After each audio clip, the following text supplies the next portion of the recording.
Tudo bem, pessoal?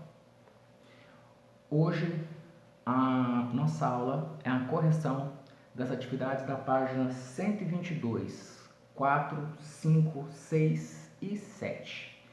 Então, esses 4, 5, 6 e 7, os exercícios da página 122, nós vamos proceder à correção agora, que eles já foram passados para você. Ok? Se não me engano, no dia 23 de abril, esses exercícios foram passados. E hoje nós vamos trabalhar com a correção desses exercícios. O número 4 diz assim, ó. O mandacaru é um cacto típico da Caatinga e importante para a cultura sertaneja. Ele está associado a ambientes secos e quentes. Letra A. Cite algumas adaptações dessa planta que lhe permitem sobreviver em um ambiente desse tipo. Muito bem. O mandacaru é uma planta que é da região seca, quente. E ele pede duas adaptações dele que permitem ele viver nesse ambiente. Então vamos lá. Uma delas é que no lugar de folhas ele tem espinhos. No lugar de folhas tem espinhos. Para quê? Para evitar a perda de água. Então a primeira é essa. No lugar de folhas tem espinhos. E a segunda é que ele acumula água dentro dele. Ele armazena água dentro dele, justamente porque a planta não tem como controlar quando é que ela vai ter acesso à água de novo, porque chove pouco nesses lugares, tá? O clima é muito seco. Então essas são essas duas adaptações. No lugar de folhas ele tem espinhos para evitar a perda de água e ele armazena água dentro de si para poder guardar para quando ele precisar. Letra B, da número 4. Que adaptações poderiam ser encontradas nos animais que vivem neste ambiente? Bom, se o ambiente é seco e tem uma baixa umidade, um dos tipos de adaptação que poderia ter nesses animais é ter uma baixa quantidade de gordura, porque gordura ajuda a segurar muito calor no corpo, baixa quantidade de gordura, baixa quantidade de pelo ou de plumagem, porque isso deixaria o corpo deles mais quente, e a capacidade de aproveitar a água o máximo possível, tá? Ele tem uma necessidade menor de água, conseguir segurar a água no corpo o mais tempo possível. Então, essas quatro coisas aí, essas três coisas já seriam excelentes para o animal, né?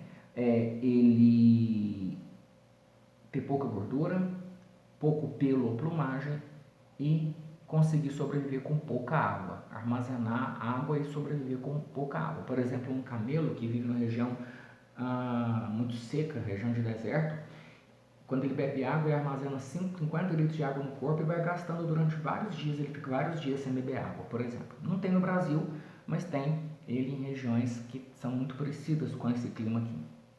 A número 5. Imagine com a população de aranhas que vive em uma ilha. Com o passar do tempo, a água divide a ilha em duas e as aranhas não conseguem fazer a travessia de uma ilha para outra. Então elas vão ser separadas, né, em dois grupos. Em relação ao processo de especiação, que é especiação, surgimento de novas espécies, o que poderia acontecer com a população de aranhas de cada ilha após um período muito longo? Após um período muito longo, a população de cada ilha poderia se tornar uma nova espécie. Por quê? Porque ficaram separadas umas das outras. Com o passar do tempo, elas vão passar por diferentes adaptações, seleções naturais. Então, o que poderia acontecer com cada população de cada ilha dessa? Se tornar uma espécie diferente com o passar do tempo, certo? Aí ele pede, faça um desenho para ilustrar a sua resposta. Muito simples, você pode colocar um grupinho de aranhas, você desenha um grupinho de aranhas iguais e depois você coloca duas setas para baixo assim e forma outros dois grupinhos de aranhas, só que faz um desenho onde esses dois grupinhos são de aranhas uma diferente da outra. Aí você demonstraria que agora tem dois grupos diferentes, mas que partiram de um mesmo grupo igual. Um desenho bem simples, fica fácil de fazer, tá? Questão de número 6. Pesquisadores encontraram duas populações de salamandra isoladas por um grande rio. Na população A, as salamandras eram pretas com manchas amarelas. Na população B, elas eram pretas com manchas vermelhas. Alguns indivíduos da população A e B foram levados para o laboratório e acasalaram entre si, cruzaram, né? produzindo descendentes. Depois de alguns meses, os pesquisadores promoveram o acasalamento entre esses descendentes, que também produziu filhotes. As duas populações de salamandra podem ser consideradas uma mesma espécie? Sim, são consideradas uma mesma espécie, porque organismos de uma mesma espécie são capazes de reproduzir gerando descendentes férteis. Essa é a justificativa. A resposta é sim, e organismos de uma mesma espécie reproduzem gerando descendentes férteis. Como que eu soube isso pelo livro? Porque ele me disse que pegou as salamandras de mancha vermelha e amarela e cruzou, gerou descendentes. E que quando cruzou os descendentes entre si, eles também tiveram filhotes, então eles são férteis. Então a salamandra de mancha vermelha e amarela são da mesma espécie. Podem ser de subespécies diferentes, mas são da mesma espécie. É igual cachorro. Todo cachorro é da mesma espécie, que é o Canis familiaris.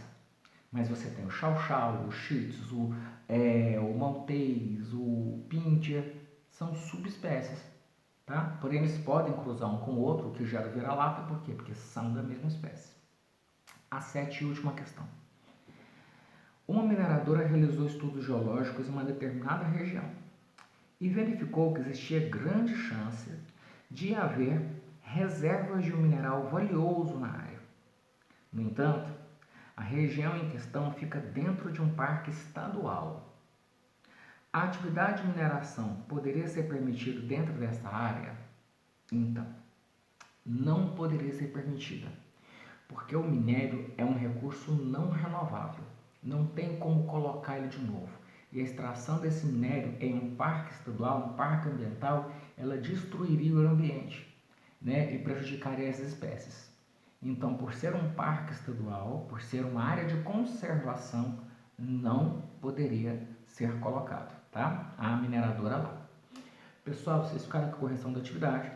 Próxima aula nossa, nós vamos entrar com conteúdo, né, novo.